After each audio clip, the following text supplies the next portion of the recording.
안녕하세요. 최우성 강사입니다.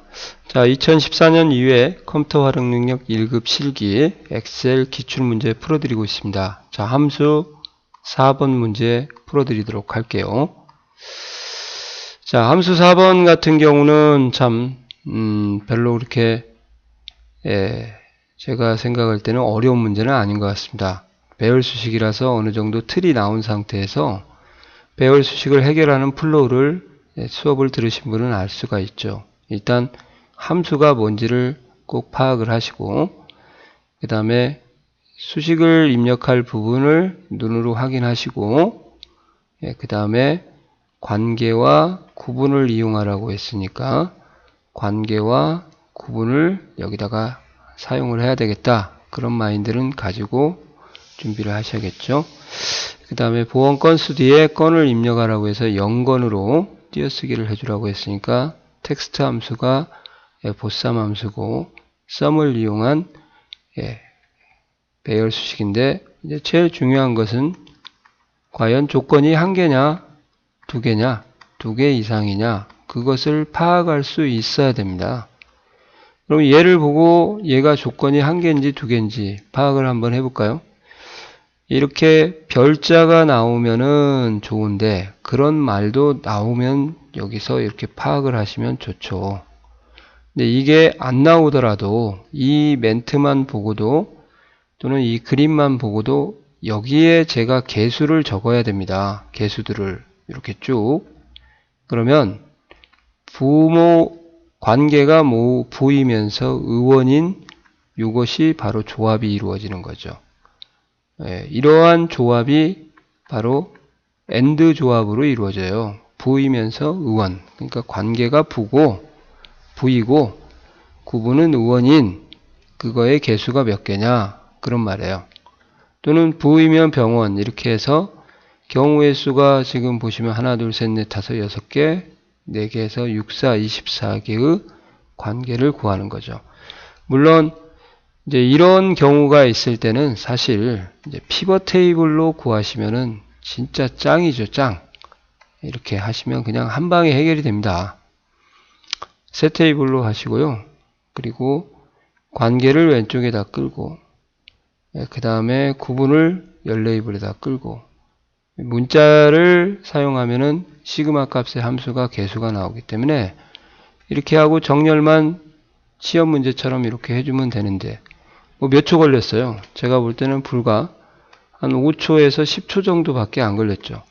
이렇게 하면은 이제 뭐예요? 모두 다 맞게 되니까 이런 피벗 테이블로 요약 서머리를 요구하지 않는 거죠.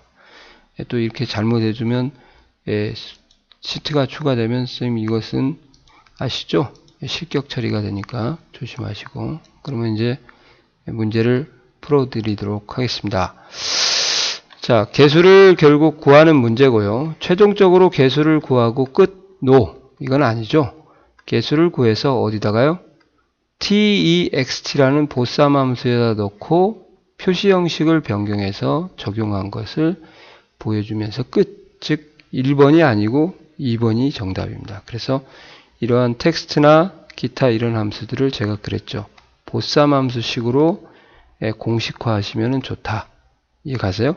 즉 개수를 구해서 이 안에다 집어넣어라 그 말이죠. 그러면 하겠습니다. text라는 함수를 보쌈 함수를 쓰시고 value라고 하는 값이 수식이나 기타 함수가 올 수 있지 않습니까? 거기에다가 배열 수식을 쓰시면은 애들이 알아서 까무러치죠.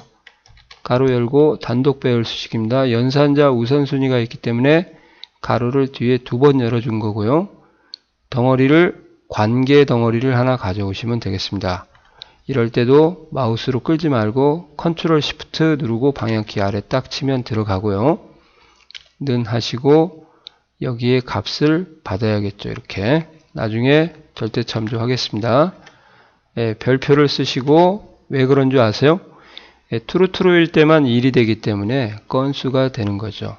그 다음에 두 번째는 보시는 것처럼 이제 의원이라는 것이 되겠습니다. 컨트롤 시프트 누르고 방향키 아래 치신 다음에 갖다 여기 의원을 찍어 주시고 가로 닫으면 조건이 두 개인 AND 조건의 배열 수식이 만들어지는 거죠. 이해 가시나요? 그리고 왜 가로를 여기다 안에다가 자꾸 치라고 하시나 이렇게 물어보시는데, 연산자 우선순위가 산술이 비교 연산문자보다 빠르기 때문에 가로를 안 치면 얘하고 먼저 곱해버립니다. 이해 가세요? 그래서 꼭 가로를 쳐주셔야 됩니다. 그리고 썸 가로 한 번 더 닫고, 여기까지가 저희가 해야 될 1번 인수의 배열 수식이 보쌈으로 들어가는 거죠. 어떤 보쌈? 텍스트 함수로. 그러면 텍스트 함수의 두 번째 인수는 뭐냐? 표시 형식이에요. 그때 표시 형식을 별도로 아셔야 되는 거죠. 물론 공부를 하셔야 됩니다. 표시 형식도 모르시면은 피벗 테이블에서 틀리게 되는 거죠. 연건하시고 가로를 닫고 텍스트 가로 닫는 거죠. 마무리는 컨트롤 시프트 엔터를 하시는데, 이제 이런 부분은 중요한 게요. 절대 참조나 또는 혼합 참조가 필요해요. 그래서 채우기 핸들을 저희가 이쪽 방향으로 하나만 하거나 채우기 핸들을 이쪽 방향으로 하나만 하거나 그럴 때는 상대하고 절대만 쓰시면 돼요. 굳이 혼합 참조를 쓰실 필요는 없습니다. 혼합 참조를 쓰면은 제가 볼 때는 계륵이라고 불러도 되나 모르겠습니다. 여하튼 이렇게 해서 동시에 이렇게 할 때는요. 이게 3번인데요. 그때는 이제 혼합 참조가 필요하거든요. 그러니까 혼합 참조라는 개념을 어렵게 생각하시면은 뭐 제가 볼 때는 아닌 것 같은데, 이제 여기에 있는 부라는 것이 아까 좀 전에 있었잖아요. 부가 이게 J10이고 의원이 K군데, 부가 밑으로 채우기 핸들하면 뭐로 바뀌고 딸로 바뀌고 아들로 바뀌어야 되잖아요. 그러니까 J는 행은 고정이 되지 않아야 되는데, 옆으로 채우기 핸들 하시면은 부가 오른쪽으로 오면 안 되죠. 그래서 얘는 열 고정을 하고, 여기 같은 경우는 옆으로 가면은 열이 바뀌어야 되니까 밑으로 올 때는 의원이 내려오면 안 돼서 행 고정이거든요. 그렇게 공부를 열심히 해도 되는데, 그게 참 모르겠다. 그러면 그냥 딱 보고요. 이렇게 두 번 긁는다. 그러면 혼합 참조가 오는구나. 그때 첫열에 있으면 뭐예요? 그냥 열 고정하시면 되고요. 첫 행에 있으면 뭐예요? 행 고정해라. 이렇게 공부를 하시면 돼요. 첫 행에 있으면 행 고정하고 첫열에 있으면 열 고정하자. 이것만 알고 계시면 되죠. 그게 무슨 말입니까? J20은 첫열에 있죠. 그러니까 열 고정하세요. 이렇게 해서 달러는 앞에 붙습니다. 뒤에 안 붙어요. 이렇게 하시면 되고, K군은 첫 행에 있으니까 이렇게 앞에 붙어요. 달러는 이렇게 하고, 얘는 절대 참조, 범위는 밀리지 않도록 한 다음에 마무리는 컨트롤 시프트 엔터. 자, 배열 수식에 텍스트 함수가 와도 이건 배열 수식이에요. 그리고 채우기 핸들 끌어서 마지막에 더블 클릭해서 범위들이 제대로 맞는지 체크를 해주시면 되겠습니다. 그렇게 어렵지는 않은 함수예요. 그죠? 예, 수고하셨습니다.